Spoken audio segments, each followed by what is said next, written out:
Hello, friends. I'm Dr. J, your high performance leadership expert. Happy Sunday, fun day.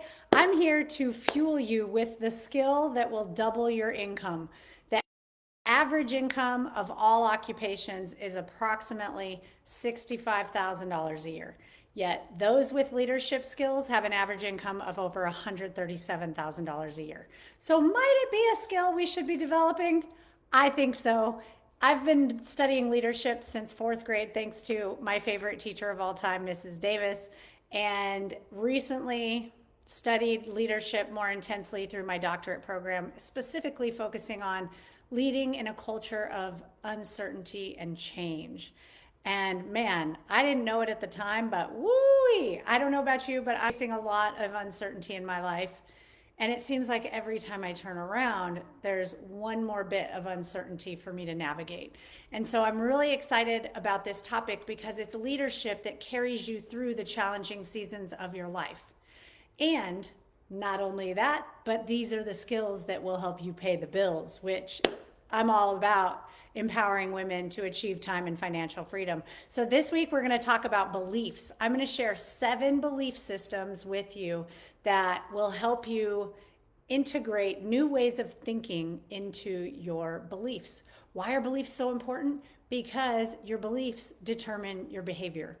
For example, I've had a whole lot of stress over the last couple weeks, and I started to believe that what I eat doesn't matter. So I would come home, make myself a plate of nachos, because it's real easy to sprinkle chips on a plate, load them with some cheese, pop it in the microwave. 1 minute later, you got dinner.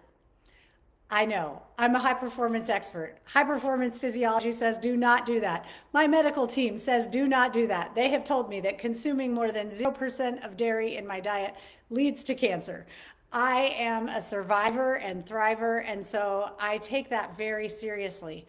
Yet in this season of slump and struggle, the aftermath of cancer, my friends, has been 100% harder than the battle itself, because during the battle, I was fighting on an outcome. Afterwards, your entire belief system of what you think matters is completely shattered. And so instead of reinvention, I'm now in a season of rebirth. And if you're interested in knowing the delineated differences of those things, I encourage you to go back to previous episodes of my podcast, Shift Happens, where you can see the specific differences of reinvention and rebirth. And rebirth is like truly the birth of a new version of yourself. Whereas reinvention, you're just iteratively improving and moving yourself up into the right. And so in this season, I'm really struggling to understand what is it that is most important. I believe it's love. Yet love doesn't pay the bills, right? I can't write a check to my mortgage company about love and have my miraculous debts paid, or to buy my daughter's next horse with a paycheck written in love, right? And so we have to navigate both. And I'm surrounded by a lot of negativity and uncertainty in the world in which I'm living. And at first I thought, I don't really want to talk about it because I'm a real positive person. I want my words to be optimistic and joy filled. Yet there is a time and a place to talk about reality. And in that reality, in the context of, to also exhibit leadership, and recognizing leadership is simply behavior. Our behaviors determine the quality of our lives. Yet we ask ourselves what causes us to behave in certain ways. So as I was building this nacho habit, I started to ask myself, what beliefs am I operating from that tell me that this behavior is appropriate or okay, right? What beliefs am I operating from when I want to go and complain about men to a friend of mine? Okay, it's because there was a belief that I held for a long time after my daughter's father left us. And I started to form a belief that I could be a man better than men could be. So I was manning up, and I decided I'm going to be the man of the house and the woman of the house, and I'll do all the things. And so because I built this belief that men cause harm to families and societies, I decided I don't need them in my life. And do you see how quickly your behaviors can form from a belief that's as simple operating in the background of your subconscious that you're not even paying attention to? It might be, I was speaking to someone over this past week who struggles with obesity. Most of my family struggles with obesity. It's something that I fight daily. And that individual said, well, it's genetic. I said, well, that's an easy excuse to carry. And while genetic may play one factor, let's talk about the fact that any behavior, any outcome is a multivariate statistics problem. There are multiple variables that go into excellence. There are multiple variables that go into financial prosperity and abundance, or optimal health, vibrant energy. Those are the things I'm focused on. Yet when I'm working with clients, often we talk about the normal distribution curve and what is that average. Your average, if we look at America, is obesity, depression, anxiety, and financial disparity. Anybody want to choose common inputs at that point? No, your inputs will determine your outputs. I was working with a client on this week. We were looking at your quality of life. Your inputs determine your outputs. What are the specific qualities that you're looking for in your life? You will receive what you believe, because your belief is what governs behavior. So let's prime the mind with some positive beliefs this week, shall we? I came across this post on Instagram from universe.guidance that says, there is an immense power in believing that everything will work out. When you accept what is and visualize your desires, the universe will deliver magic. That resonated so deeply with me because it was my medical team. It was a neighbor back home that gave me this book called Love, Medicine, and Miracles. And in that book, they talked about the most extraordinary and exceptional patients. And in that moment, I decided I am going to commit to being an extraordinary and exceptional patient. I got my medical team on board. I said, I want to be the most exceptional patient you've ever seen. Tell me what I need to do.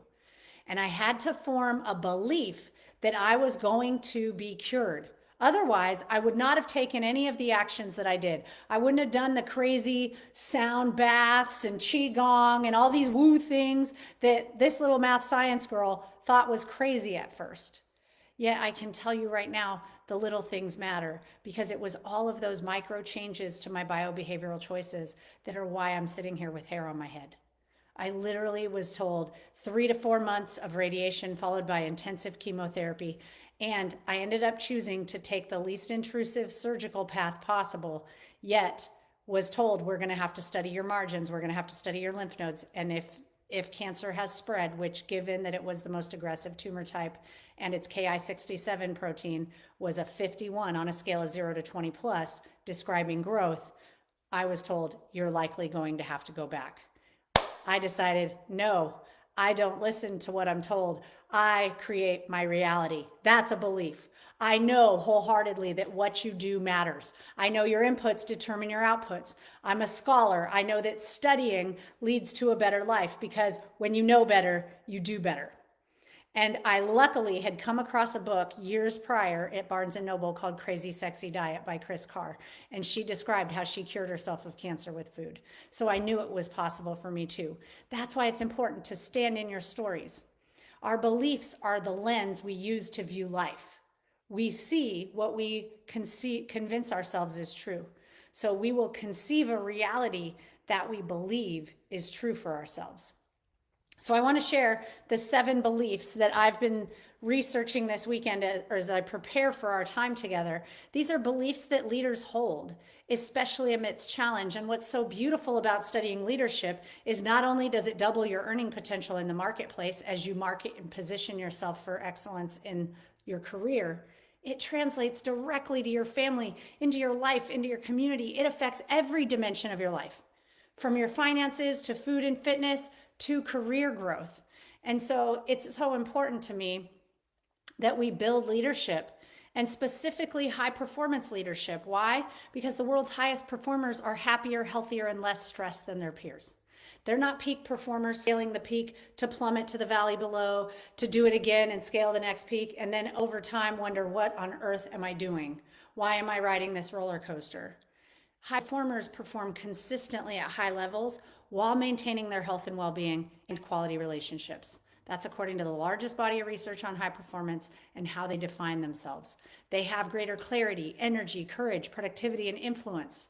Those are the things that we're working to cultivate in our lives. And so I want to introduce you to the beliefs that high performance leaders carry, because when we foster and nurture these beliefs, we create positive outcomes for ourselves, for our families, for our communities, for others in the workplace, and in the whole wide world. So the first is a belief in personal responsibility. I want you to write this down in your notes. I am responsible for my reactions regardless of external circumstances. A leader chooses how they're going to respond. They accept responsibility for that action. They know that they can't control external events, but they can only control their response. So leaders carry a belief that a behavior is a choice, and it allows them to act decisively even when there's negativity and uncertainty present. The second is the belief in the power of positivity. Positivity is a powerful force that can transform challenges into opportunities. When I was walking around with my cancer diagnosis, I would literally walk and tell myself, I turn obstacles into opportunities. I am the queen of turning obstacles into opportunities. I'm building an identity for myself. And I want you to be thoughtful about the narrative and talk track you have in your head. If it's negative, mine is most of the time. That's why I'm passionate about this. There are ways to turn it into the positive. That's why I'm gifting you a free complimentary session in my Extraordinary Life Edit program. So please use the link to access that, type in the code BLESSING, and you'll be able to schedule yourself a free session with me. So leaders know that that positive mindset is crucial, especially when the rest of the world is swirling in negativity. I like to tell myself I am a relentless optimist. It means I'm going to bring that warrior-like spirit to keep optimism as the foreground and filter of my life, because that affects your vibrational energy. Your vibrational energy affects what you manifest and create as truth in your life. The third is a belief in growth and learning. Every challenge is an opportunity to learn and grow. Leaders hold this belief that setbacks and opportunities are not obstacles, they're setups. This mindset is what helps them stay resilient and focused on the solution, not the problem. I heard on Christian radio the other day, it said, focus on the mountain maker, not the mountain. Focus on the divine, focus on the greatness, focus on the brilliance, and not the problem that's on your plate. The fourth is the belief in influence through example. There's a really wonderful book that I cite in my Doubt to Daring Greatly masterclass, and it says that we will influence 80,000 people in our lives. If you take the average lifespan of 78, that means we're influencing 2 to 3 people every single day. And most of you all, since you are training with me on a Sunday, you're at least double that, because that's what I know about you. When you are truly extraordinary and you hold yourself to a different level of performance, a different standard of excellence for life, you are going to have an even greater influence than that. And sometimes it's as simple as a smile. I now serve on the safety team at my church, and we were talking about how a smile, someone kind of thought it was a joke, and I said, actually, sometimes it was a smile that helped carry me through my cancer journey, where I would be feeling down in the dumps or absolutely exhausted, and I'd be walking through the grocery store, and sometimes it would be the smile of a stranger that lifted me up and helped me realize that there's good in humanity. And so leaders believe in influence through example. They know that they are role modeling the way. You don't even have to look far to see this, right? If you know the negative Nancy, what do you do when you're with that person? You become negative and start whining and complaining and moaning right alongside them, right? Yet when you're with someone whose vibration is high, who's always talking about magnificent things, what do? You rise and follow. That's why it's so important. Operant conditioning, B.F. Skinner talks about the influence of our environment and the people around us. Jim Rohn says you are like the 5 people you surround yourself with. That's why I created Warrior Women's Society, so that we would have a tribe of people who get together to lift each other up. Because if we leave that to chance, my friends, you will sink. I always pull out my vibrational scale here. Here's your high vibe, the 3 words that have highest vibrational energy. I focus on those in my High Performance Leadership Academy. We stay in that zone. The world will pull you down here. And if you, like a attracts like. So if you're in a low vibe place, guess what you're going to be attracting and pulling right into your life and your ecosystem? Low vibrational beings. So we need to set the tone with our actions. Our behavior is a role model. Leaders have strong positive behaviors. They inspire and influence their teams, even in difficult times. And I have to tell you, my friends, if you got your child to eat a healthy meal, to get ready for school, to do their homework, you're a leader. That is leadership. Leadership is simply influencing others. The fifth is the belief in the power of belief. What you believe is what your reality is. If you believe things are working in your favor, you will experience favor. If you believe life is hard and challenging, you will experience hardship and challenge. So we know that our mindset and that internal dialogue of self-talk significantly impacts our external outcomes. This belief is what cultivates that positive, constructive belief system that we're always excavating and monitoring, right? That I'm like asking myself, that thought has a belief under it. What is the belief underneath that thought? I believe that human beings are absolutely brilliant. And therefore, my thoughts are often, I'm seeing so many brilliant things that people are doing. Like, oh, wow, that's a cool innovation. Oh, who thought of that? I just saw, I'm in the Porsche Club of America, and I just saw this announcement that came out that came through my email. And it was a tribute to veterans, and they'd wrapped these Porsches in camouflage. Like the literal paint color of the Porsche was camouflage. And I thought, man, that was a creative idea for someone to be acknowledging and supporting veterans and wrap that car. Just truly brilliant. Because I believe in the brilliance of humanity, I see brilliance everywhere. Whether it's a new book that I'm like, oh my gosh, that's a brilliant title. What a brilliant description. How cool. They decided to put a big Instagram post inside. That was neat. Right? Like I see brilliance everywhere in the simplest things, like the beauty of the color scheme of a coffee mug, right? And so that's a choice because I know that I create the lens in which I see the world. The sixth is the belief in adaptability and flexibility. You have to be adaptable and flexible in today's world. The World Economic Forum forecasts 95 million new jobs by 2025. This was based on a report that came out 2 years ago. So over the duration of 3 years, 95 million new jobs were going to be coming out. Amazing, right? Another brilliant design. I absolutely love Yeti mugs. Love this color. Whoever made that, right? I'm grateful. Every time I see this color, it brings joy to my heart. Simple things, my friends, very simple things. Agility goes with this theme of adaptability and flexibility, right? If we were to wrap that into one word, it would be agility. That happens to be the number one job skill that employers across the globe are looking for in 2024. So if you're the type of person like I used to be, where you make your perfect plan, you manage the minutes, and you plan to execute like a pro, and then something throws you a curveball and you get all bent out of shape about it, that's now the new D player. An A player is able to take that challenge, take that change, and say, not a problem, I can succeed anyway. I pivot with grace. I pivot with ease. I change direction. I'm fluid. I loved, during my cancer journey, my daughter and I watched this show called SWAT, and there's an amazing leader in that show called Hondo. I watch TV shows where I'm looking at leadership, and that's what I'm thinking about when I'm watching. And Hondo would always tell his team, be liquid. That is what's important, my friends. Be liquid, go with the flow. Life will have boulders and rocks in your little river, and your job is to meander around them with grace. The last one is one of my favorites, belief in the collective strength. Together we are stronger and can overcome any obstacle. A lot of us, especially those of you who are high achievers, you have this kind of silo of silence that we sit in. And we have a tendency, again, the norm, which, what do we know about the norm? The norm is obesity, depression, anxiety, and financial disparity. So every time you're thinking about your response, I want you asking yourself, what is the norm? A typical response is to face a challenge in isolation, to face a challenge alone, to tell yourself you're the only one going through this. Well, guess what, my friends? We live in a very diverse, complex world.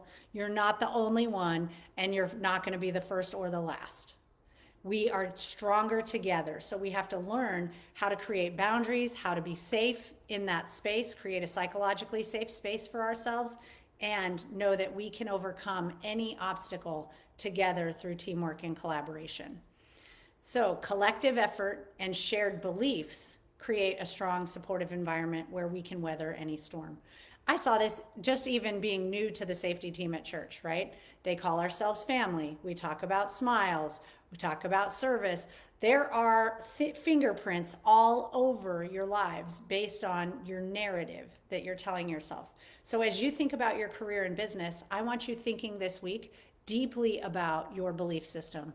What are the words that you're using to communicate your values? Do you know what those values are?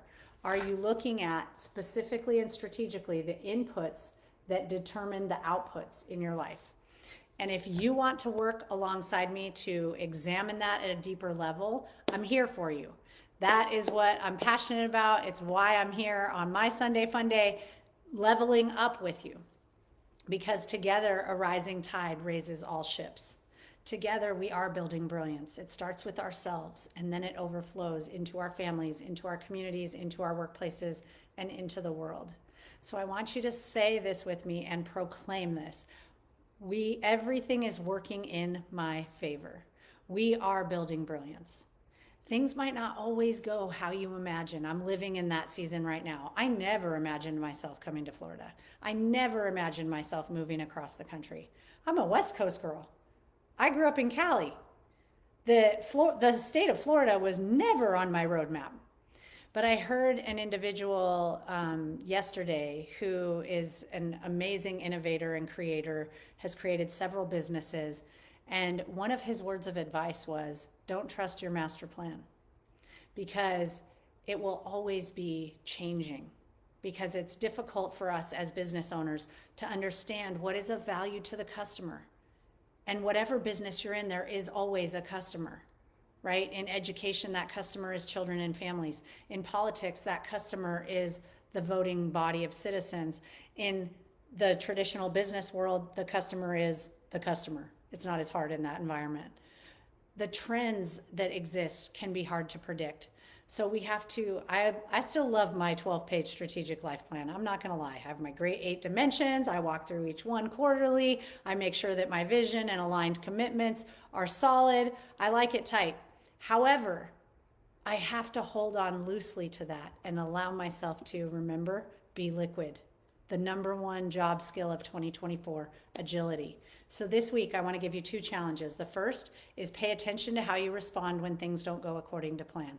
I want you to stand tall, position yourself as a leader, and tell yourself, I got myself to this challenge. I will get myself through this challenge, because my friend, you've made it through 100% of the hard days, which makes you undefeated. So it is not time to play like a defeated person right now. It is time to level up your leadership. Second challenge is to recognize, what is that inner narrative? What is the belief that's underneath some of those thoughts? Allow yourself to challenge that narrative. And if you find yourself attached to a negative narrative, we have some rewiring work to do. The beauty is neuroplasticity is real. Our brain can change itself. So I would love to spend some time with you. If you're interested in scheduling an extraordinary life edit, please go ahead and do so. The link is in our training notes in the description. And with that, my friends, it's time for me to hit the barn and get my daughter on a horse. Go out and shine your love and light into this beautiful, brilliant world. We need you here more than ever before. The reason that you're passionate about your business, if you're struggling right now like most business owners are, let me remind you of why you got started, why you were crazy enough to do this. It's because that pull in your heart, that tug that keeps nagging at you, that's someone else's electromagnetic field calling you in to serve them at a high level. Don't you ever forget that, my friends. I'll be praying for you. I'll be sending golden rays of love and light your way. And I encourage you to do the same. Go out and shine your love and light into the world. With love and many blessings.